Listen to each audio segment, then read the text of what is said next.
You ever feel like the universe is stalking you? You think of someone you haven't spoken to in years, and boom, a text, a call, their face on a billboard. You're wrestling with a life decision, and the exact words you needed show up in a song lyric, a stranger's conversation, a street sign. That's not just weird. That's not just chance. That's something else. Welcome to Synchronicity Signals, where we explore coincidences that aren't coincidences, diving deep into the mysterious connections that weave through our everyday lives. Carl Jung called it synchronicity, a meaningful coincidence with no apparent cause. But that definition barely scratches the surface.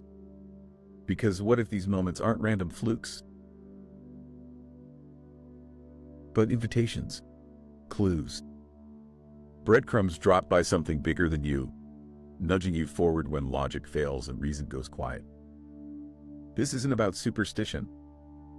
This is about the moments that hit so hard, so precisely, that they bypass your mind and go straight to your soul. The ones that make you question everything. The ones that feel like the universe just whispered your name. But here's the twist. What if you've been missing them? What if the signs are all around you and you've just forgotten how to listen? Stick with this, because by the end, you'll start to see the patterns in your own life. And more than that, you'll realize they've been seeking you out all along. Most people walk through life half asleep, brushing off the extraordinary as ordinary. You bump into an old friend in a random city, hours after dreaming about them. You get a job offer the same day you were ready to give up. You flip open a book and land on the exact sentence that answers the question spinning in your head. Coincidence. That's the easy explanation. The safe one.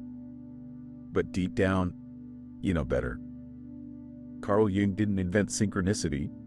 He just gave a name to what mystics, poets, and seekers have known for centuries, that there's an unseen architecture to reality. A web. And sometimes, that web hums. It vibrates with connection. Events that shouldn't be related suddenly collide with eerie precision. And it doesn't feel random. It feels personal. Jung called it a causal connecting principle, which is just a fancy way of saying something outside of logic is stitching your inner world to the outer one. Your thoughts, your feelings, your questions, echoed back to you in the real world like the universe is eavesdropping. And maybe it is. Synchronicity shows up when you're not looking but desperately needing. When you're cracked open enough for meaning to flood in. It's the moment you step outside your usual timeline. Not past. Not future. Just now, laced with meaning so sharp it cuts. You've had those moments? Everyone has. But most people forget. They move on. They shrug it off like static. They weren't paying attention. But you're here now. You're starting to remember. And as we go deeper, that's going to matter more than you think. Let's get one thing straight. Not all coincidences are synchronicities. You drop your keys and miss the train. That's probably just bad luck. But when you miss the train and end up sitting next to someone who changes your life forever, that's a different kind of pattern. That's not randomness. That's choreography. See, most people lump everything weird into the same category, chance. But chance is blind. Synchronicity, it's specific.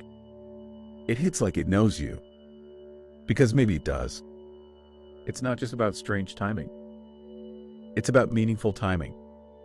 The moment you think about quitting your job and your phone lights up with a quote, "Leap in the net will appear." You didn't plan that. But it lands. It resonates. Like it was tailored just for you. Here's how you can tell the difference. Coincidence feels flat. Like a dice roll. Synchronicity feels charged. Like something's watching, waiting, whispering.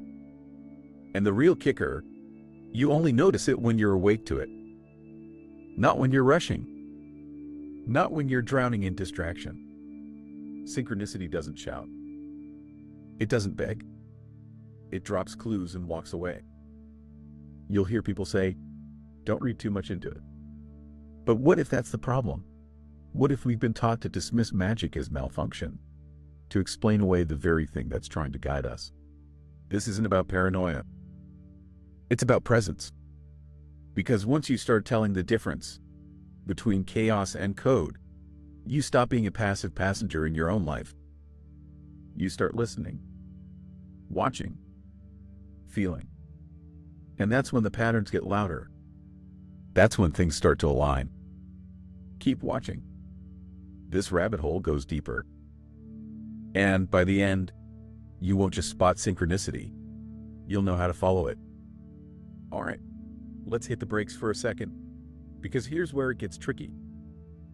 Every time synchronicity comes up, someone says, it's just your brain connecting dots that aren't there. And yeah, the skeptics have a point, to a point. Your brain is a pattern-making machine. It's built to find order in chaos.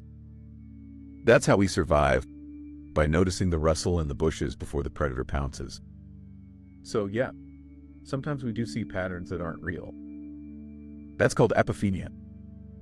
It's real. It's a thing.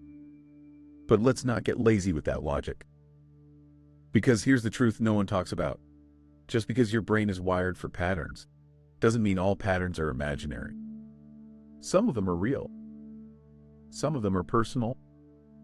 And some of them feel like they're coming from outside you. Modern science wants everything in a box. Cause and effect. Data. Measurement. But the problem is, synchronicity doesn't play by those rules. It doesn't show up in petri dishes or lab reports. It shows up when you're lost, broken, open. When you're standing on a ledge, metaphorically or literally, and something catches you that shouldn't have been there. Quantum physics toys with the idea that everything is connected, that particles can mirror each other across space and time, that consciousness might be involved in shaping reality. But science doesn't know what to do with that. It's like giving a violin to a mathematician and asking them to explain music without ever playing a note. So yeah, there's no formula for synchronicity. No peer-reviewed journal that can quantify the exact weight of a meaningful coincidence. But that doesn't make it less real. Because the truth is, the most important things in your life, the love you feel, the gut instincts, the dreams that wake you up sweating, none of that fits in a spreadsheet either. Synchronicity belongs to that realm. It's not about proof. It's about experience. And once you've felt it, truly felt it, you stop needing permission to believe in it. Stick around, because what comes next might just shift the way you see your entire story. Ever had a moment so precise, so uncanny, that it made your skin buzz? You think of a song from your childhood, and it plays in a stranger's car as they pass by. You're stuck, searching for a way out, and someone says the exact words you needed, with no idea they just cracked open your life. That's not fiction. That's not fantasy. That's what happens when the world speaks back. People who've experienced it, the real thing, they don't forget. These aren't stories you just tell at parties.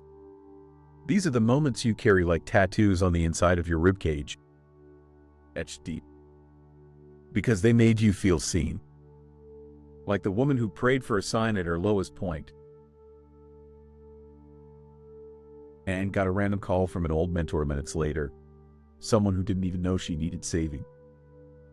Or the guy who kept seeing the same numbers over and over until they led him to the exact building where he'd meet the love of his life. And before you roll your eyes, this isn't just feel good fluff. These stories come from people with logic, with degrees, with rational lives. People who weren't looking for magic until magic found them. What they describe isn't vague. It's razor sharp. A moment that hits so hard, so perfectly timed, it overrides skepticism. Because deep down, we know when something isn't random. Our bodies react. Our intuition flares. Our logic blinks and steps aside. Sometimes it's not just about noticing a pattern. It's about that pattern being so precise, so personal, that you feel like you're in a conversation with something bigger. Something that doesn't speak in words, but knows exactly what to say. The more you ignore it, the quieter it gets. The more you tune in, the more it starts to respond. You don't have to believe in fate or angels or parallel timelines. You just have to admit that sometimes the universe moves in ways that logic can't catch. And if it's happened to you, you know exactly what I mean. But if it hasn't yet, maybe it's just waiting for you to start paying attention. Here's where it starts to mess with your head in the best way. Synchronicity doesn't just live in the outer world. It lives in the meaning you assign to it. Your interpretation is what activates it. That's the twist. The human mind is hungry for meaning. We crave it, we chase it.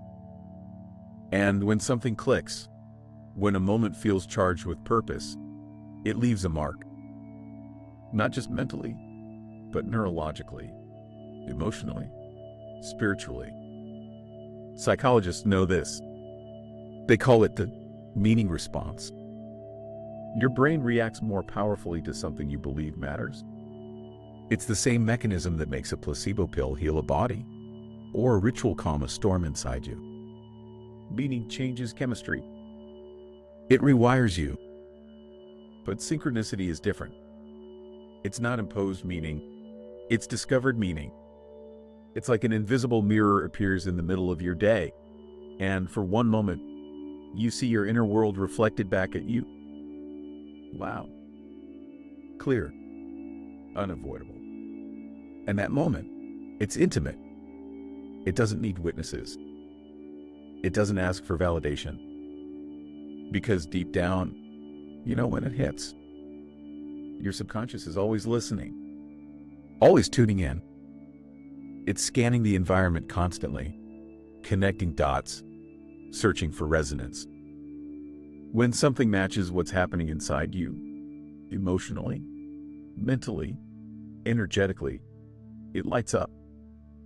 That's why two people can see the same event, and only one of them feels the jolt. It's not the event, it's you. Where you're at, what you're ready to receive.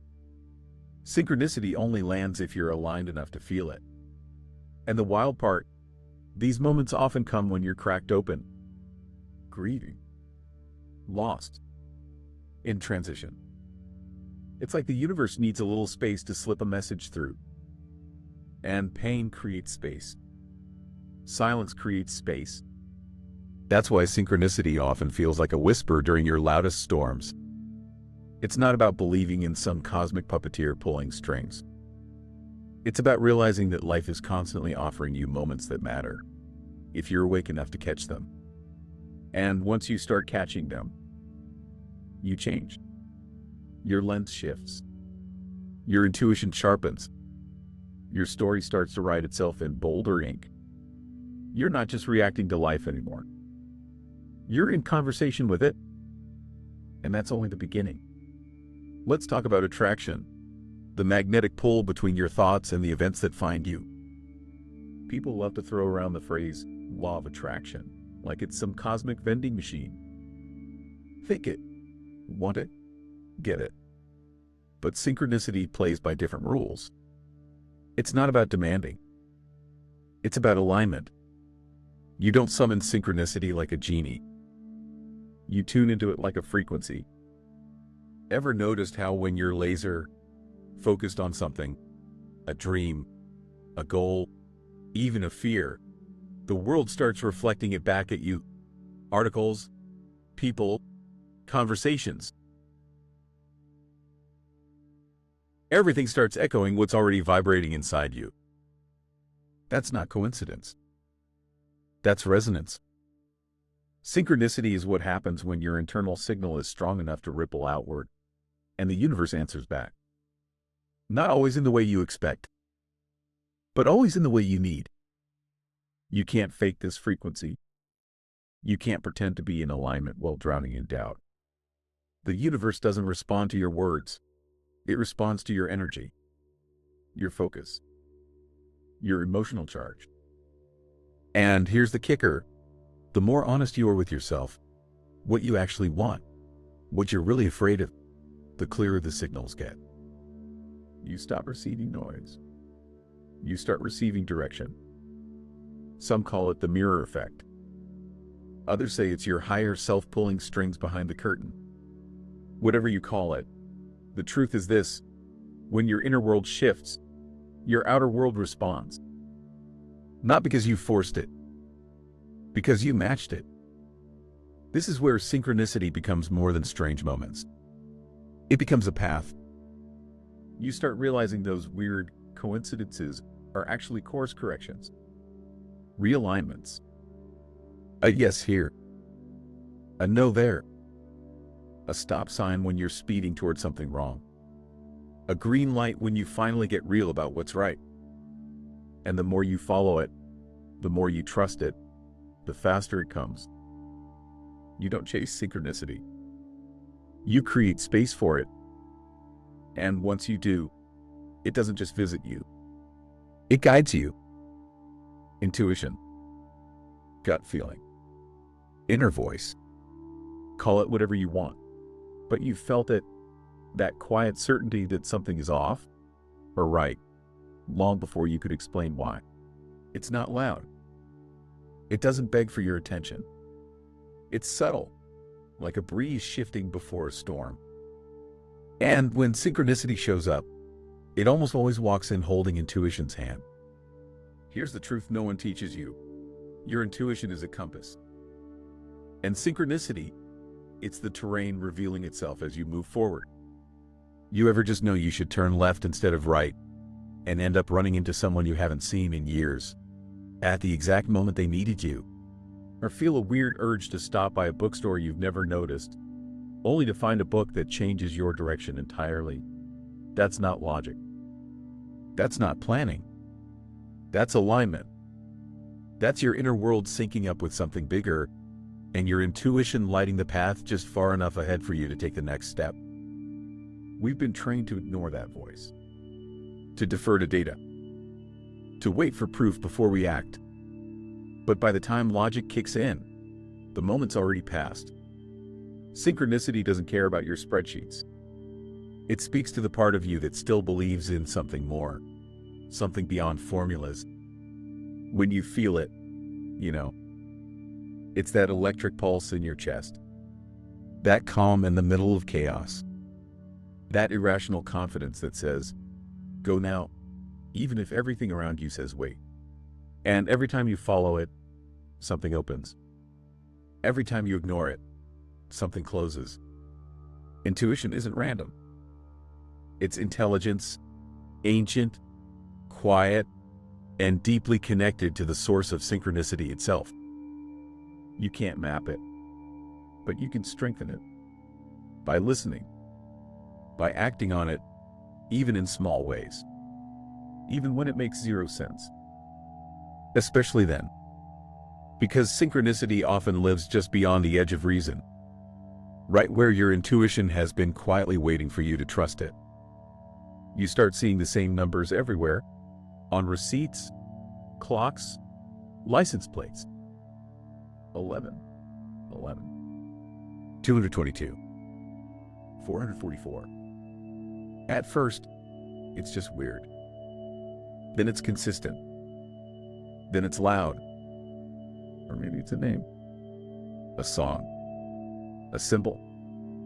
A phrase that keeps showing up in places it has no business being. Not once. Not twice. But over and over until it forces you to stop and ask why. These aren't just quirks of chance. They're signals. Codes. Repeating patterns that speak the language of synchronicity. We live in a world soaked in signs, but most of us walk through it like it's silent. We've been taught that meaning only lies in big things, contracts, outcomes, milestones. But the universe whispers through the small. It speaks in patterns. A feather on your path. A book falling off a shelf. A stranger saying the exact thing you were afraid to admit to yourself. You can dismiss it as coincidence, or you can wake up and realize these are breadcrumbs.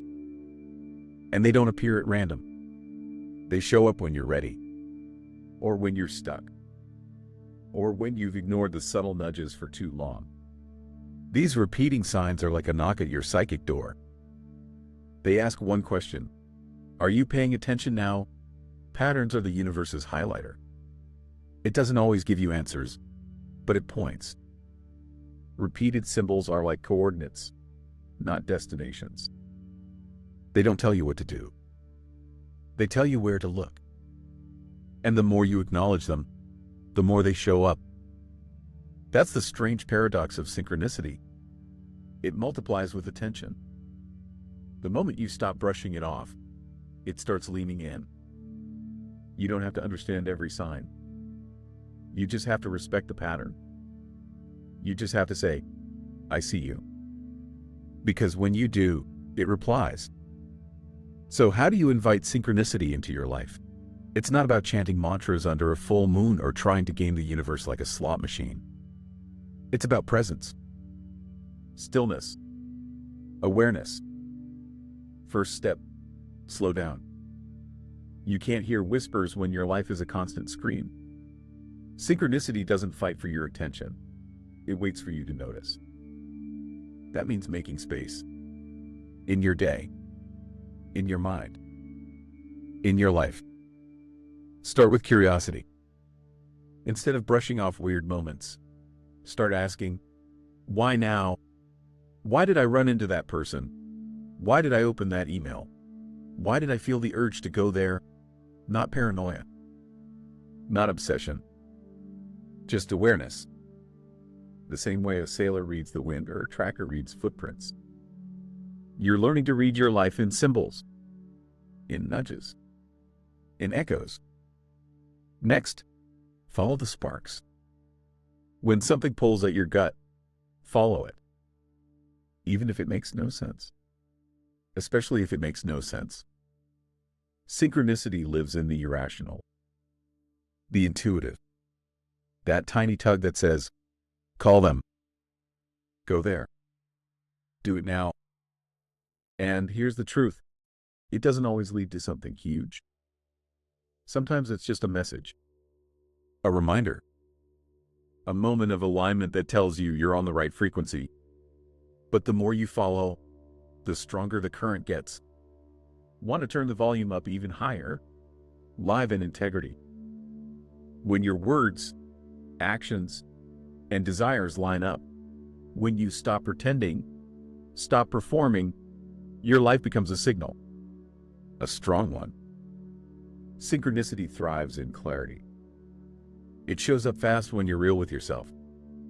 Also, start capturing it. Journal the weird moments. Track the symbols.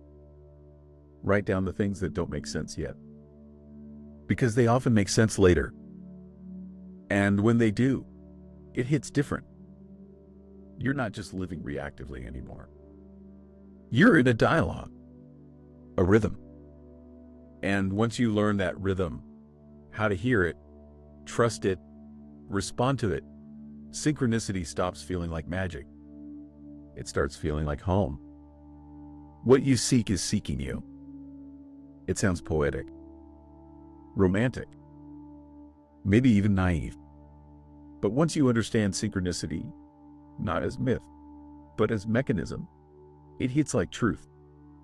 Heavy, inevitable. Think about it. The desire you feel, the thing that keeps showing up in your thoughts, your dreams, your bones, it's not just yours. It didn't come from nowhere. It's a signal, a flare, a frequency calling something back toward you. Desire isn't just longing. It's recognition. You sense it because it already exists, somewhere out there, beyond logic, beyond visibility, waiting for you to come into alignment with it. And synchronicity, that's the bridge. That's the meeting point where the thing you're seeking starts seeking you back. You don't have to chase it. You don't have to force it. You have to tune in. You have to get honest, radically honest, about what you want, what lights you up, what scares you, what calls you. The real stuff, not the filtered version. Because when you get real, you get magnetic. It's not fate. It's resonance. And it's not always gentle. Sometimes synchronicity rips away what isn't aligned just to make room for what is. Sometimes the thing seeking you has to find you through a breakdown, a detour, a gut punch. But the timing is always exact. Even when you hate it. Even when it hurts. Because what you seek isn't hiding from you. It's moving through the world like a magnet, pulled by your energy, your attention, your readiness. And the moment your signal is clear enough, open enough, brave enough, that's when it finds you. Not a second before. Not a second too late. So now you're here, on the other side of the mirror, staring back at the strange thread that's been quietly weaving through your life all along. You remember moments now, don't you? That phone call. That near miss. That stranger who said the right thing at the exact time. And maybe for the first time, you're not brushing them off. You're not calling them random or weird or meaningless. You're seeing the code. Because it was never chaos. It was never noise. It was never accidental. Synchronicity doesn't scream. It doesn't beg. It waits. And it waited for you. For this version of you, the one who's paying attention. The one who's tired of the shallow answers. The one who wants to feel like life is speaking back. And now, it is. Every thought, every desire, every ache you've buried, it's listening. And when you listen back, when you meet the moment halfway, something incredible happens. The world opens up. Timing shifts. Doors move. The right people show up. The right path clears. Not because you forced it, because you finally stopped resisting it. This isn't about superstition. This isn't fantasy. This is the deep architecture of connection, the mysterious language that life speaks when you finally shut out the noise and hear the signal. What you seek is seeking you, and it's been leaving you notes this entire time. You're just now learning how to read them. So now the question isn't if synchronicity is real. It's what are you going to do with it? You can go back to scrolling. Listen for echoes.